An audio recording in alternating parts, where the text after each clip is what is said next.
Ancien député, responsable de plusieurs associations, personnalité politique de notre pays, le Bénin, mon invité du jour, mesdames, messieurs, est El Hadj Yakubu Maleh Rossou, président de la Fondation Maleh Rossou, médiateur de l'Union islamique du Bénin. Bonjour et bienvenue. Bonjour. Comment allez-vous? Je rends grâce à Dieu. Alors, on vous voit, El Hadj Maleh Rossou, sur plusieurs fronts. Et finalement, on ne cerne pas bien les objectifs de la fondation que vous présidez. On vous voit très impliqué dans la politique, on vous voit très impliqué dans ci et dans ça. Quels sont les objectifs réels de la fondation Maleh Rossou? Bismillahirrahmanirrahim. Alhamdulillahi Rabbil Alamin. Allahumma salli ala Muhammad salim. Assalamu alaikum wa rahmatullahi ta'ala wa barakatuhu. Excusez-moi, c'est notre manière de remercier Dieu. Il n'y a pas de souci, allez-y. La fondation Maleh Rossou a été créée depuis 2004 et notre objectif, c'est de prôner la paix. Okay. C'est différent des autres associations. Nous prônons la paix, l'amour et le développement. S'il n'y a pas la paix, je crois qu'il ne peut pas avoir le développement. Okay. C'est pourquoi tous les trois sont ensemble. Donc, tout le monde le sait. La fondation est composée de tous les imams du Bénin, presque tous les imams, parce que les imams, c'est eux qui coiffent les fidèles musulmans. Donc, je ne peux pas dire que c'est tous les imams, mais la majorité des imams sont membres d'honneur de la Fondation Maleh Rossou. Ok. On vous voit très actif sur l'actualité politique. Comment est-ce que vous pouvez être responsable de fondation, président d'une fondation, qui est autant impliquée dans la politique? Parce qu'après, on a du mal à l'accepter dans l'opinion. Oui, c'est un choix. C'est un choix, sans vous mentir, j'étais politicien. Oui. J'ai fait 2 mandats à l'Assemblée nationale. En 2015, j'ai décidé de me retirer. Ce n'est pas en 2015, mais c'est en 2011.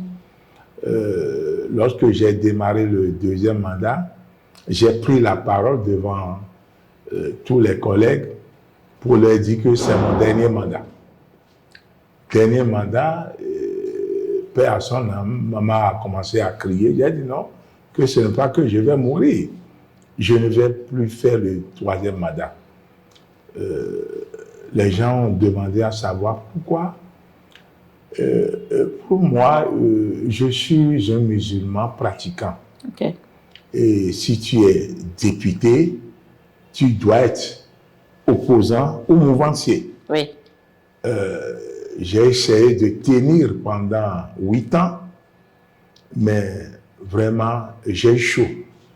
J'ai eu chaud parce que des fois, je me sens que je suis en train de me dévier.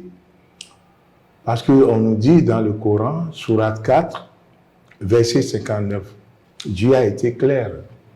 Ô vous les croyants, obéissez aux prophètes, obéissez à vos parents, obéissez à ceux d'entre vous à qui j'ai donné le pouvoir. Donc, puisque vous vous êtes distancé un peu de la chose politique, en tant que personnalité politique très active, quel rôle jouez-vous fondamentalement? Parce que vous ne vous êtes pas distancié, sans en parler, vous en parlez de temps, bien souvent. J'ai décidé de ne plus aller à l'hémicycle. Oui. Maintenant, je discute avec tout le monde.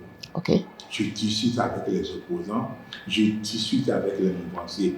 Pour moi, si nous restons ensemble, nous pouvons bâtir ce pays.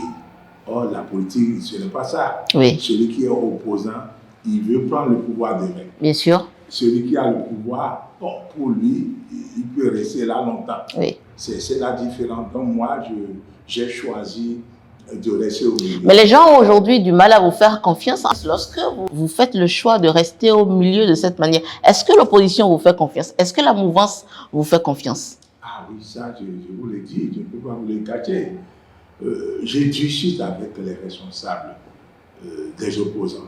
Okay. Je discute avec les résultats de la mouvance. Cela veut dire que pour moi, c'est de prôner la paix. Ok. Les opposants, ils sont dans leur rôle. Ils peuvent raconter tout ce qu'ils veulent, mais il ne faut pas soulever les gens contre le pouvoir. Est-ce qu'il vous est arrivé, honorable El Hadj Maleh Rossou, de prendre l'avis de l'opposition, d'aller porter ça à la mouvance et ainsi de suite pour calmer les ardeurs? Ah oui, il y a beaucoup de cas. Si je vais vous donner un exemple. Oui, allez-y. Nos frères qui sont en exil, Oui. ceux qui sont en prison, j'ai des parents dedans, j'ai des amis dedans. Mais nous, on a essayé de rencontrer le chef de l'État pour plaider leur cas, pour lui demander de les pardonner. Le chef de l'État nous a dit qu'il est ouvert. Et ce que nous avons dit, que c'est normal, c'est nos parents. Mais lui, si les gens veulent du pardon, pas de problème. Qu'est-ce que ça veut dire?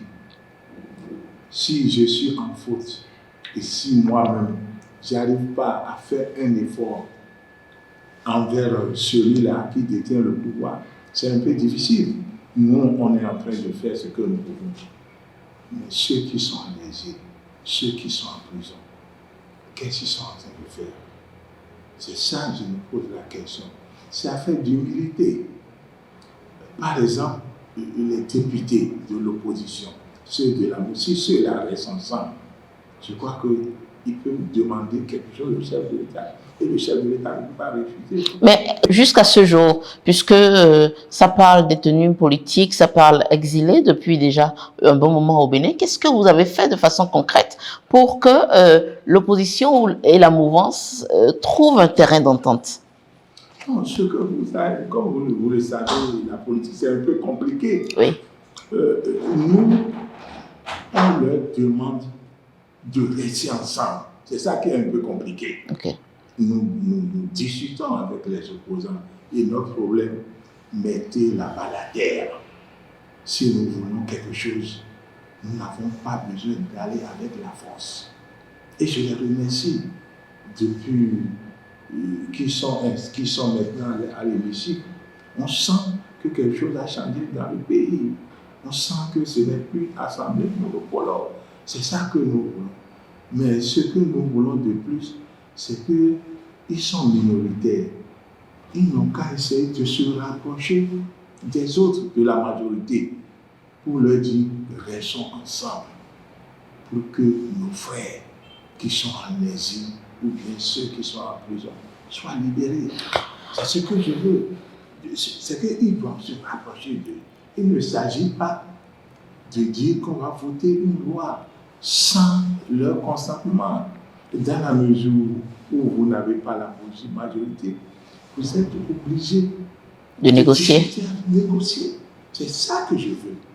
C'est ça le problème des imams et alpha membres de la fondation. Comment est-ce que vous voulez convaincre le camp adverse de votre bonne foi, chaque fois en louangeant la mouvance, en fait? Parce que toutes vos sorties, quand vous sortez sur l'actualité politique, c'est pour encourager ci, c'est pour encourager ça.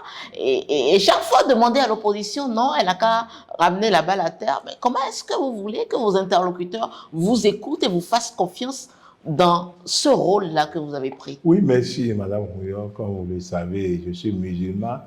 Et ce qu'on nous a appris dans le Coran, si tu veux avoir quelqu'un, si tu veux avoir quelque chose chez quelqu'un, celui-là, il faut se rapprocher de lui.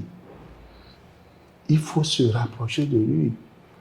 Et il faut vraiment démontrer qu'il est supérieur à toi. Il faut le féliciter de ce qu'il est en train de faire.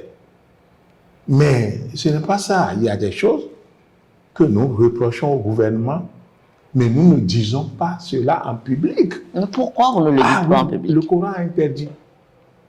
Le Coran a été clair. On dit obéissez à ceux d'entre vous à qui j'ai donné le pouvoir.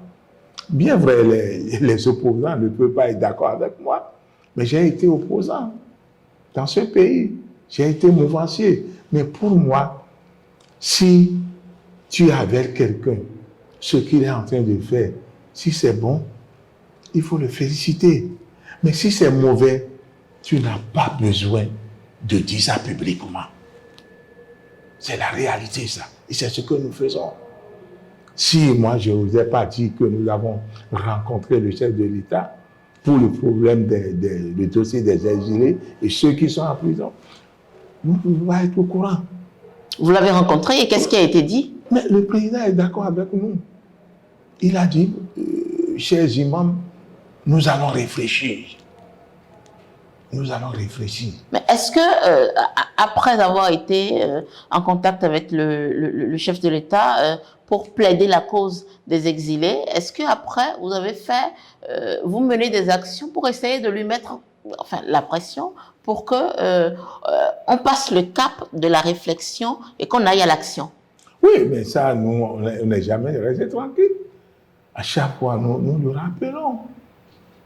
Et maintenant, c'est les députés aussi. Oui, puisqu'ils sont au Parlement maintenant, comment est-ce que vous travaillez avec eux? Oui, présentement, nous, on a déjà rencontré quelques responsables de la mouvance et bientôt, nous allons rencontrer les opposants pour leur dire vraiment ce que nous pensons.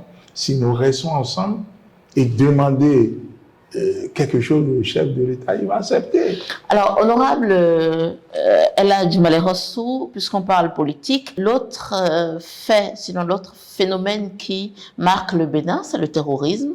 Et à tort ou à raison, généralement, on fait le lien avec la communauté musulmane. Déjà, que pensez-vous de cela, de ce lien-là qui est systématiquement établi avec la communauté musulmane? Merci, Madame Rouillon. Oui. Je suis musulman et je ne peux pas affirmer qu'il n'y a pas de musulmans parmi ceux-là. Mais c'est des faux musulmans. C'est des faux musulmans.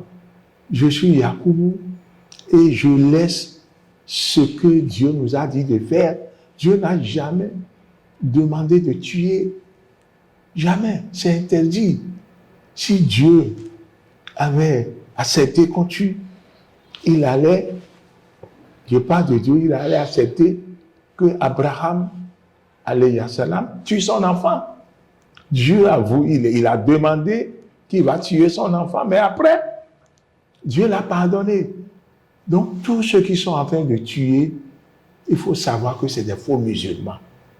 Et nous, en ce qui nous concerne, nous avons organisé des tournées dans les septentrions. Okay. On s'est déplacé avec près de 500 livres, 700 Corans, je parle de nos livres, et on a essayé de les distribuer à ceux qui savent lire pour lui dire, lisez le Coran à tout le monde. Est-ce que vous pensez que la solution à cette sensibilisation serait de lire le Coran? De prier. Et ça a donné vraiment... Mais comment est-ce que vous pouvez demander aux populations, sinon... Je parle de nos imams, oui, de lire le Coran, okay, pour demander à Dieu, oui, à ce que ceux-là soient boutés hors de nos territoires. okay. Et en dehors de ceux-là, et les communautés, nous avons rencontré les jeunes, okay, pour leur donner des conseils. Il ne s'agit pas de dire « je vais travailler avec ceux-là, c'est des assassins ». Plusieurs jeunes nous ont dit, on a été sollicités, mais on a refusé. Plusieurs jeunes musulmans? Oui, ils nous ont dit ça. Okay. Quand on a été sollicité, on va te payer 200 000 francs par mois, 100 000 francs. C'est des faux problèmes. Il y a quelques-uns qui ont compris et ils ont refusé. Par contre, il y en a qui ont accepté. Et présentement, ils sont à misérité. Oui. Donc, nous, on leur donne conseil. Nous disons aux imams, après la prière de Juma, il faut essayer de sensibiliser les jeunes. Si vous trouvez des gens suspects, des gens que vous n'avez pas l'habitude de voir dans votre village, si vous les voyez, allez les dénoncer. Mais Elhadji Maleh Rossou, la Fondation Maleh Rossou est très présente dans les différentes communes au Bénin. Dans toutes les communes. Voilà, dans toutes les communes du Bénin. Comment est-ce que vous évaluez la portée de la sensibilisation lorsque les jeunes dont vous parlez n'ont pas toujours de quoi manger? Comment est-ce que le jeune musulman qui n'a pas de quoi manger peut face à l'argent facile qu'on lui propose, peut dire non. Donc ça, c'est vrai, c'est une réalité que vous avez dit. Parce qu'il y a beaucoup de jeunes qui nous ont dit il faut nous chercher de travail. Ok, oui. Il faut nous chercher. Si nous avons de travail, vraiment, ça serait difficile pour nous de suivre cela. Mais qu'est-ce qu'on leur dit? Les théories n'ont jamais dit suivez-nous pour aller tuer. On leur dit suivez-nous, vous allez surveiller la forêt.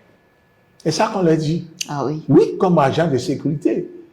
C'est ça qu'on leur dit. Et arrivé là-bas, on leur donne des armes. Donc, ce que je comprends, c'est que si on leur trouve un emploi, ils n'iront pas. C'est normal. C'est ce que j'avais discuté avec les responsables judiciaires. Je leur ai dit, bon, ceux-là, ils sont plus de 700 présentement. Plus de 730 qui sont là. Et, bon, présumés terroristes. Il n'y a pas de preuve en Oui, tant nous y reviendrons d'ailleurs. Donc, ceux-là, mais il faut les réinsérer dans la vie sociale. Ceux qui ont eu la chance d'être libérés. Donc ils seront libérés. Il y a beaucoup, nous on est à la fondation, malheureusement, c'est en train de courir.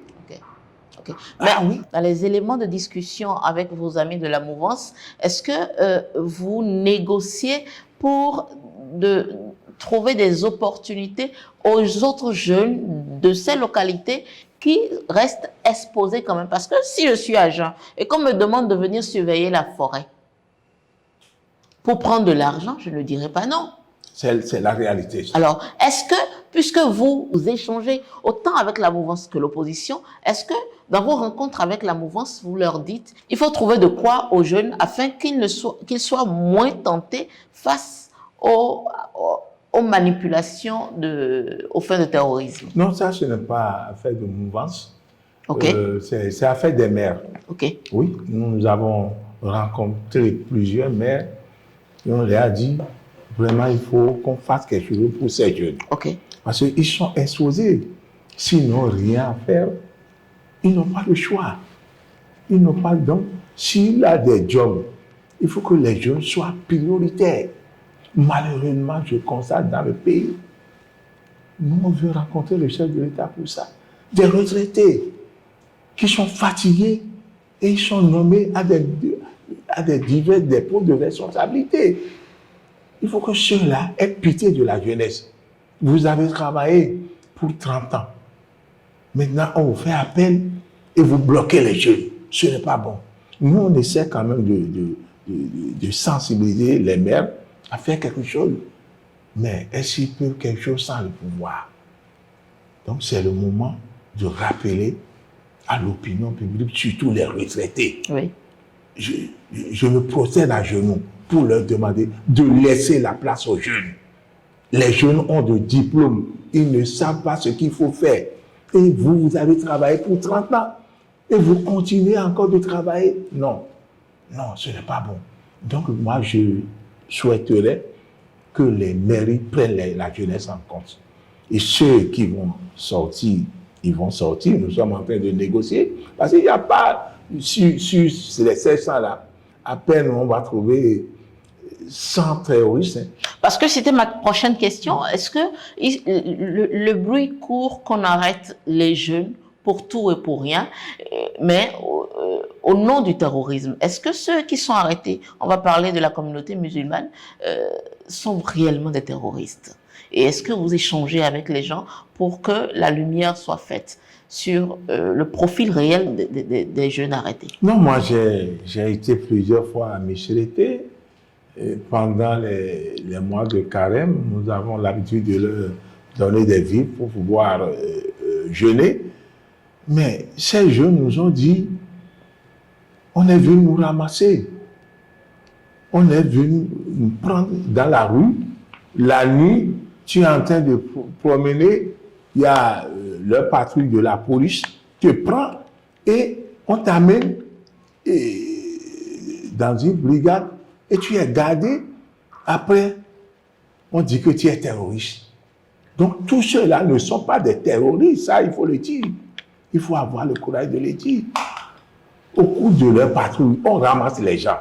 Et ceux-là qui n'ont pas de cas d'identité, on les embarque pour dire que c'est des terroristes. Donc, nous avons beaucoup de nos frères, de nos enfants du septentrion qui sont bloqués là-bas à Misrete. Et nous sommes en train de démarcher à ce qu'on trouve une solution. Et le chef de l'État aussi aurait donné des instructions à ce qu'on fouille bien pour savoir qui est qui. Ils ne sont pas tous des terroristes. Nous avons des musulmans qui ont l'habitude de prêcher dans les mosquées, dans les villages. Tous ceux-là sont arrêtés. Ah oui? Oui, ils sont arrêtés. On dit que pourquoi ils ont porté des pantalons, demi-pantalons, que c'est des terroristes. Non. Porter des demi-pantalons ne veut pas dire qu'on est terroriste. Mais tous ceux-là sont là-bas. Ils sont là-bas. Ils sont à Misrete. Ça nous fait mal. Ça fait mal à la communauté musulmane du Bénin.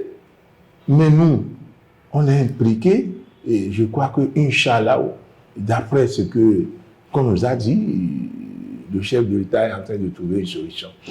Du problème du régionalisme aujourd'hui. Parce que, à tort, on pense que les personnes du Nord sont beaucoup plus musulmanes que les personnes du Sud. Est-ce qu'il arrive à la Fondation de réfléchir aujourd'hui sur le problème du régionalisme? Est-ce que vous pensez qu'on est dans cet extrême-là chez nous? Non, et chez nous, à la communauté musulmane, oui. Il n'y a pas question de régionalisme. Non, les gens disent ça, mais il n'y en a pas. Il n'y en a pas. Parce que les musulmans, ils sont beaucoup au nord. Ils sont majoritaires là-bas. Près de 80%, 70%. Est-ce qu'ils se plaignent de ce que l'État les oublie, qu'ils n'ont pas d'opportunité, que ci ou que ça? Est-ce que dans vos échanges... Non, c'est que ceux-là, oui. Par exemple, si vous allez à Misrete, oui. Ils sont majoritaires. Ah, les gens du septentrion, les Peuls, ils sont nombreux. Ils sont nombreux et ce n'est pas du régionalisme. C'est que leur problème, ils sont des musulmans et ils portent des habits un peu bizarres. Okay. Des habits un peu bizarres. Et aussi, c'est des gens qui n'ont pas de métier. Qui n'ont pas de... Donc, au cours des rafles, ils sont ramassés. Et si tu vas là-bas, ce n'est pas affaire de réunion. C'est que c'est des gens qui sont nombreux par rapport à des non-musulmans. Je parle du septentrion. Okay. À Cotonou, ici, maintenant, personne n'a été épinglé, accusé comme terroriste. À part les cas qu'on connaît. Il n'y en a pas, à Porte-Novo. Mais dans le septentrion, c'est là parce que nous avons frontière avec Burkina Faso, avec le Niger. C'est tout ça là qui fait que les musulmans sont nombreux. Ce n'est pas que le pouvoir est contre les musulmans, non du tout. C'est pas ça. Au contraire. Les musulmans sont les enfants chéris du président Talon. Alors, puisqu'on parle des musulmans, on parlera également d'autres communautés religieuses. Quels sont vos liens avec les autres religions? Quel type de collaboration vous entretenez avec les autres religions? Oui, merci beaucoup. Je sais que nous sommes avec tous les religieux, okay. Toutes tendances confondues.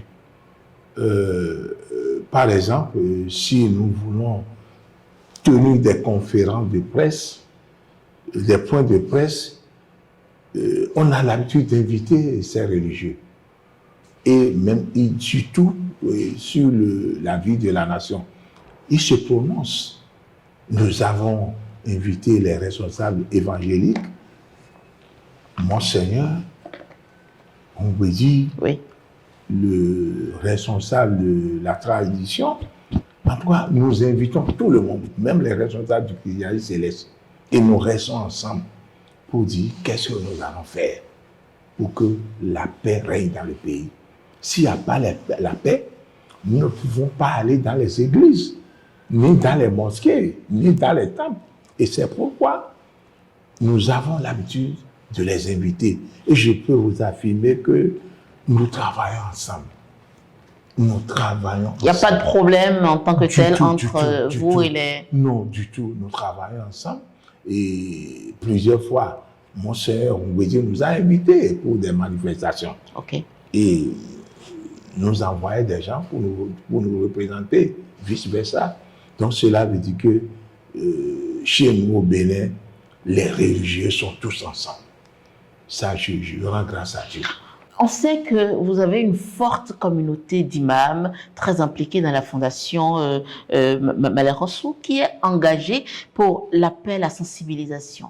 Moi, j'ai envie de vous poser la question pour être honnête. Comment est-ce que vous faites pour avoir les moyens d'entretenir tout ce monde-là? Comment est-ce que vous faites? D'où vous tirez de l'argent pour engager des sensibilisations, organiser des activités et être autant présente dans la vie au quotidien du Béninois? Oui, merci madame. Dites-nous vos réelles sources de revenus. C'est quelque chose qu'on ne doit pas cacher. Nous vivons sur les cotisations. Chaque commune nous envoie de l'argent. Je parle des musulmans surtout et des non-musulmans. Ah oui? Ah oui, nous avons des non-musulmans parmi nous qui cotisent. Il y en a qui nous voient à la télé. Malher Rossou, vraiment, je vais être membre. Je vais participer. Donc il y a beaucoup de dons. De dons, beaucoup de dons. Mais nous avons quelqu'un. C'est lui le parrain. C'est lui le financier. C'est lui qui nous fait tout. Présentement, il est hors du territoire national. Okay. Je tais son nom. Je demande à Dieu de le protéger. Celui-là, ah oui, si nous voulons faire quelque chose, il dit, venez. Des fois, j'ai honte de le voir. Il a quel intérêt à faire ça? L'intérêt que tout ce que nous faisons, c'est pour gagner quelque chose auprès du Seigneur. C'est la réalité, ça. Nous prenons la paix, la récompense, ça vient du Seigneur. C'est la réalité. Lui, il sait que ce que nous faisons, mais s'il n'y a pas la paix, on ne peut pas dormir. Est-ce que vous vous êtes posé la question de savoir si ce n'était pas du blanchiment d'argent à travers votre fondation, Malher Rossou? Vous avez été acteur politique et vous savez que le risque existe. Oui, lui par exemple, celui dont je parle, oui. Ce n'est pas un Béninois. Okay. Il n'est pas béninois. Il ne s'intéresse pas de notre politique. C'est quelqu'un, lorsque nous avons décidé en 2019 d'organiser une tournée nationale pour apaiser la population, pour aller à Bamté, pour aller à Niki, c'est lui qui nous a donné de l'argent, bien vrai, accompagné de quelques volontaires. Mais il n'est pas béninois. Mais il dit non. Qu'est-ce que je peux faire pour gagner, pour avoir la récompense de Dieu? C'est ce que lui pense tous les jours. Qu'est-ce que je vais faire? Parce qu'il a des moyens. L'argent là, on ne peut pas décider pour manger. Jamais. Mais lui, je pose la question, elle a dit, qu'est-ce que nous allons faire? Mais présentement, il est en train de nous construire une radio. Ok. La radio, la voix des fidèles croyants. Okay. Toutes les religions viendront intervenir, viendront prêcher. Ça ne sera pas une radio exclusivement musulmane, c'est bien ce que vous dites? Non, pas musulmane. Okay. C'est que tous les croyants viendront intervenir. Okay. Il y aura même des émissions interactives, des débats contradictoires. Ma religion est ça, ta religion est ça. Peut-être je vais expliquer ce que l'islam, et je le jure là, tu vas décider de se convertir en islam. Qui sait? Tu es capable de tout. Oui. Donc c'est ce que nous prions que des gens comme celui-là, si nous avons beaucoup. Nous, on n'a jamais demandé quelque chose au président Talon. Jamais. Okay. Ce n'est pas notre. Mais il vous soutient, c'est ça? Non, du tout. Ok. On n'a pas besoin. Notre pays est. Il ne vous appuie pas? Pourquoi il va nous appuyer? Ok.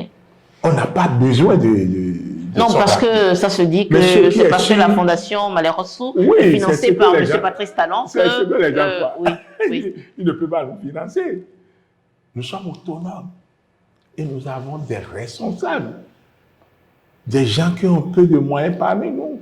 Et ceux-là disent, mais il ne faut jamais demander quelque chose au chef de l'État, ni à ses collaborateurs. Les gens nous refusent. Donc cela veut dire que nous travaillons avec les gens de bonne volonté, surtout notre parrain qui est à l'extérieur, vraiment que Dieu fasse qu'il revienne avec nous. Alors, El Hadj Maleh Rossou, je rappelle encore une fois, vous avez été acteur politique, vous restez, même si plus très actif, vous restez dans le jeu politique. Et aujourd'hui, on connaît plusieurs scandales sur la corruption. Que dites-vous par rapport à ça? Parce que derrière, vous êtes également interpellé en tant que figure religieuse. Oui, la corruption, je crois que il y en avait. Oui. Il y en avait depuis des siècles, mais on n'arrive pas à comprendre qui est qui. Maintenant, si quelqu'un détourne le pouvoir, étale ça publiquement grâce à la criette. Au dispositif, oui. Donc, c'est vraiment, c'est encouragé. Ce que les gens ne comprennent pas, c'est qu'on dit que c'est maintenant qu'il y a corruption. Non, c'est pas ça. Il y a corruption en aura. Mais en temps, on n'est pas au courant.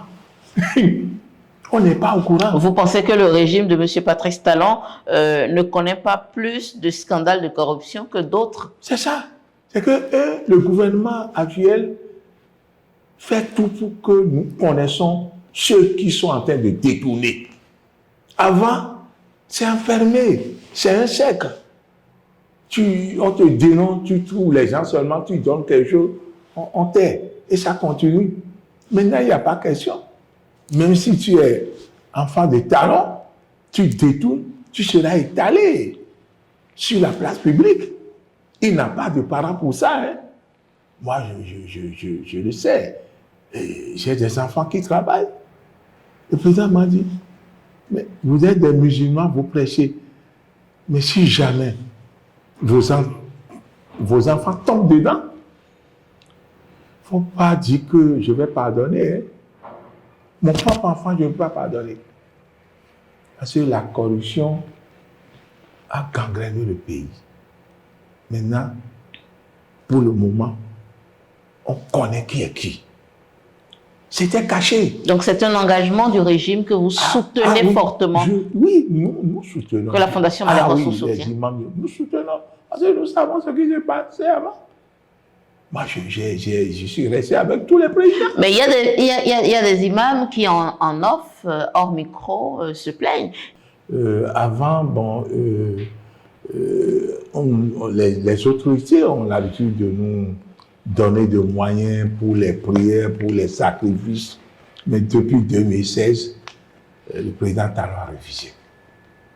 Il a refusé de dire non, que lui, il ne peut pas donner de l'argent pour dire prier pour lui. C'est notre pays, que ce n'est pas à lui de sortir de l'argent pour nous demander de prier. Nous-mêmes, c'est notre pays, nous devons faire ce que nous devons faire. Donc cela veut dire que, bon, les imams, ils n'ont plus l'appui du gouvernement, comme avant. Oui. Sinon, avant, oui, le temps. Et est-ce que vous ne vous en plaignez pas? Est-ce que ce n'est pas une préoccupation au sein de la Fondation Maleh Rossou? Non, c'est une préoccupation, mais après, nous avons compris que le président Talon a raison. Parce que si tu as un président de la République, il met toi à ta disposition, au moment où il est en train de commettre des erreurs, est-ce que tu auras la possibilité de lui dire la vérité? Tu ne peux pas dire. Je crois que ça nous a rendu outils. C'est pourquoi on est d'accord. Nous travaillons avec nos propres moyens. Alors, autre fait qui marque aujourd'hui l'actualité politique au Bénin, c'est la vague de suscitation en faveur de M. Olivier Bokor, que je sais sûrement que vous connaissez et tout. En tant qu'acteur politique, en tant que, voilà, très actif dans la vie politique, quelle est votre lecture de cette vague de suscitation à 3 ans de la présidentielle prochaine? Non, ce qui se passe, moi, ça me fait peur. Ça me fait peur dans la mesure où il reste encore 3 ans et les gens sont en train de susciter la candidature de quelqu'un qui est toujours caché. Toujours caché. Olivier Bokor, tu ne peux pas le voir en public. Tu ne peux pas le voir dans les manifestations en train de semer sa joie. Moi, je ne l'ai jamais vu en public comme ça. Et si les gens sont en train de crier son nom, moi, je dis, est-ce que ceux-là sont vraiment sérieux? Je pose la question. Ceux-là, est-ce qu'ils ont pris son avis? Du tout. Parce que moi, j'ai eu à interroger beaucoup de personnes. Ah, ce que vous faites là, est-ce que Olivier Bokor est informé? Il dit non, nous, on n'a pas besoin de son accord. Moi, j'ai rencontré, il y a beaucoup de jeunes qui sont venus me voir pour dire, Aladji, nous voulons travailler avec Olivier Bokor. Je lui ai dit, est-ce que c'est Olivier Bokor qui vous a demandé de faire ça? Les gens me disent non. Je dis, mais pourquoi vous voulez faire alors? Eux-mêmes ne savent pas ce qui les amène à agir comme ça. C'est ça que je dis, mais il y a quelque chose qui ne va pas. Peut-être que ça va pour le bonheur de notre pays. Sinon, quelqu'un qui est tranquille, quelqu'un qui ne veut jamais s'afficher publiquement. Moi, je connais le président, car je ne vois pas, mais pas rapport à Olivier, tu ne vois pas. Et maintenant, partout, on dit Olivier Bokor, Olivier Bokor. Si vraiment les gens ne sont pas venus me voir, je vais dire que celui-là, il connaît quelque chose. Je ne parle pas de lui. Mais ceux qui sont venus me voir là, oui. Je suis étonné, même dans nos gens, nos jeunes musulmans, il y a beaucoup qui ont voulu faire comme les autres. Ils viennent me voir et disent non, attendez, je ne sais pas ce qui est en train de les pousser. Il se dit, on a toujours nos sources, il se dit que bientôt les amis fidèles, amis de Patrice Talon risquent de se transformer en amis fidèles de M. Olivier Bokor. Est-ce que vous pensez que le risque existe? Est-ce que c'est vrai? Oui, ça c'est vrai, vous êtes bien renseigné, ça c'est vrai. Il y a beaucoup, depuis 3 semaines, je suis bousculé parce qu'on avait une association des fidèles croyants, pas musulmans, des fidèles croyants amis de Patrice Talon. Et on a dans toutes les communes. Mais depuis quelques semaines, les gens m'envoient de WhatsApp à la dit pourquoi tu nous bloques? Nous on dit non, c'est quoi? Pas plus tard avant-hier, j'ai reçu une délégation de soldats du sous-police qui dit nous voulons réagir. Réagir pour dire quoi? Nous voulons susciter la candidature de Olivier Bokor. Est-ce que c'est Olivier Bokor qui vous a dit de susciter sa candidature? Mais je les ai refoulés. Je les ai dit non. Que moi, si c'est l'association, je suis le président de la je ne peux pas agir comme ça à 3 ans des élections, non, ce n'est pas possible. Est-ce que vous ne pouvez pas agir, vous ne pouvez pas entrer dans cette vague aujourd'hui par maturité politique ou parce que vous pensez que pour vos liens avec l'un ou l'autre, il vaut mieux attendre et avoir des consignes claires? Ah oui, ça, je ne peux pas. Je ne peux pas me lancer dedans. Et j'invite tous ceux qui sont proches de moi de ne pas rentrer dans ce jeu maintenant. Il reste encore 3 ans. Mais si c'est leur choix, ils n'ont qu'à attendre. Parce que les gens vont croire que c'est Olivier Bokor qui est au dessus. Vous avez eu à discuter avec M. Olivier Bokor. Est-ce qu'il reconnaît ou est-ce qu'il vous a dit confidence pour confidence s'il est impliqué ou non? Non, je crois que ça fait environ 1 mois que les gens lui ont envoyé une lettre. Et on a dit, nous voulons que tu sois candidat en 2026. J'ai eu la copie de la lettre et c'est de là que je me suis rapproché de lui. Il dit, non. Alors il faut les mettre à table. C'est quoi? Est-ce que je lui ai demandé que je vais être candidat? Je peux dire, je suis son aîné, mais le jour-là, on dirait, il m'a refoulé. Il m'a dit, Aladji, dis ta voix, de faire attention. je ne veux pas me mêler de ce dossier. Mais de vous à moi, en tant qu'acteur politique très expérimenté, est-ce que vous pensez qu'on peut autant être en train de susciter la candidature de quelqu'un sans qu'il ait donné son aval, sans qu'il ait dit stop, il faut arrêter? Mais, parce que la personne, ce n'est pas n'importe qui. Il m'a peu foulé. Mais je vais te donner un exemple. En 2006, moi j'étais chez moi à 3 mois des élections législatives. C'était en 2007, quand M. Liali m'a appelé pour me dire, Alhaji, ma maman souhaiterait que je sois candidat. Mais quel candidat? Pourquoi vous avez dit non? Tu es candidat à la 23e circonscription électorale d'Abomey pour les députations 2007. Et dit, moi, j'ai refusé. J'ai refusé, j'ai parti pas. Et les gens m'appellent la journée, les gens se réunissent devant ma maison. Malheureusement, à l'Assemblée, à l'Aïtia, à Bépois, et les gens croyaient que c'est moi. C'est le cas de Dieu Bobo. Mais un jour, j'ai été invité au siège de Villolé. J'étais à Boulogne, on m'a appelé vers 22h. Et on me dit, parce que après, j'ai dit à maman, je vais proposer quelqu'un. Maman dit, bon, propose-moi quelqu'un.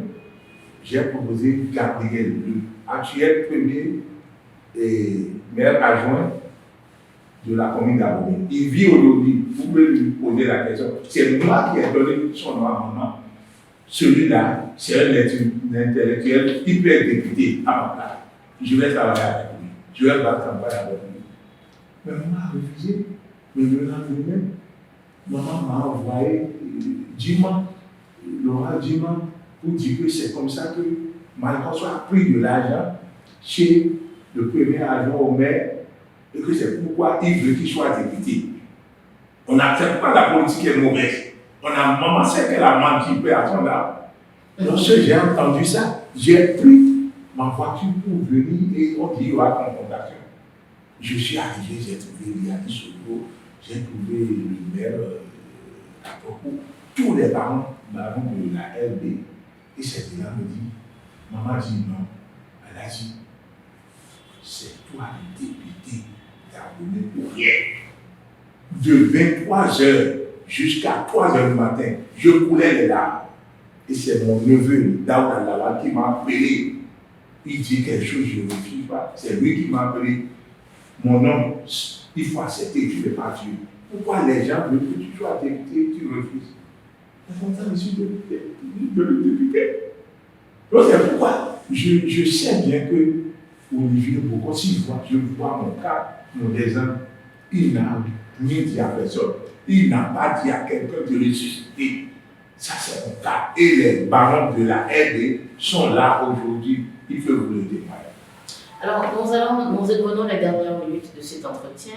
Monsieur Elhadj Yacoub Malekrosso, pour clore le sujet, nous sommes dans un contexte social quand même difficile. Est-ce que dans vos intermédiations, autant avec les hommes forts du pouvoir, autant avec les acteurs politiques de l'opposition, vous abordez la situation sociale du Béninois? Qu'est-ce qui est en train d'être fait pour qu'on ressente dans nos maisons que ce n'est plus aussi dur? Non, il y a un problème sérieux que nous devons régler. Comme vous le savez, ce qui se passe actuellement dans le pays, il n'y a pas de travail. Mais au même moment, nous devons savoir qu'il y a une grande implantation d'usines qui va commencer à travers maintenant au Dibé, des usines de l'Asie. Et je crois qu'avec ça, là, vraiment, si les jeunes veulent travailler, la majorité aura du travail à faire. Vous m'avez dit à l'entame de vos propos que la fondation Malekrosso est dans presque toutes les communes du Bénin. Godibé, c'est par ici. Donc, comment est-ce qu'on fait pour que les jeunes des autres localités également trouvent solution à leurs problèmes et que les familles des autres localités aussi trouvent solution à leurs problèmes. Madame, moi je suis d'Aboué, pourtant je suis d'Afrique, j'ai travaillé ici pendant 20 ans, moi, pas. Oh, je suis d'Aboué. Si le travail est à 10 km, 20 km, les gens doivent se déplacer.